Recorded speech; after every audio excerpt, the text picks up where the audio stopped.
Let's take a look at some of the advantages and disadvantages of choosing to have a handheld as your primary illumination device versus having something mounted on your defensive firearm. Now, this firearm is clear. I want to make sure everybody is aware of that. Nothing in the chamber, empty magazine. And we've got a Railmaster Pro from Crimson Trace mounted on it. And this is a red laser and white light device. As you can see, they are both on right now. I can set it up so that it has either just the white light, just the red laser, or I can even set up a strobe. Right now I've got it set up as both because we want to talk about illumination. That's really the issue here. Now, I've been an advocate for a long time of your primary illumination device being a handheld flashlight, and I think there's a lot of reasons for that. But obviously there are some disadvantages to this as well.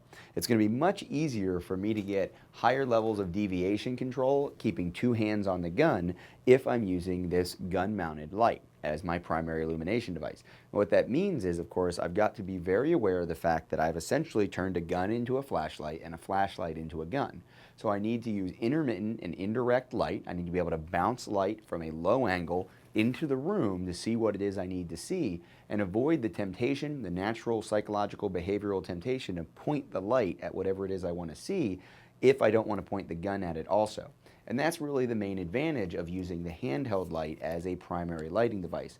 Of course, having the best of both worlds is really what I would recommend for most people, especially in the home defense situation, where you can have a handheld light, and if you need to put two hands on the firearm, if this light gets deactivated, if you lose this light, if the batteries go dead, whatever may happen with this one, your backup light becomes your primary light at this point.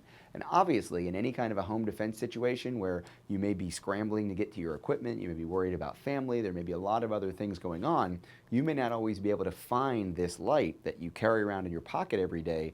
It may not be at the ready, but the firearm may be. And if you can't see, if you can't identify, if you can't find the bad guy, if you can't tell the difference between the bad guy and the good guy, now you've got a firearm and really no way to use it, or misusing it could cause something tragic to happen. So with two hands on the firearm, I do have the ability to use this light responsibly, not pointing it at everything that I want to look at necessarily, but use the gun-mounted light responsibly as a primary light.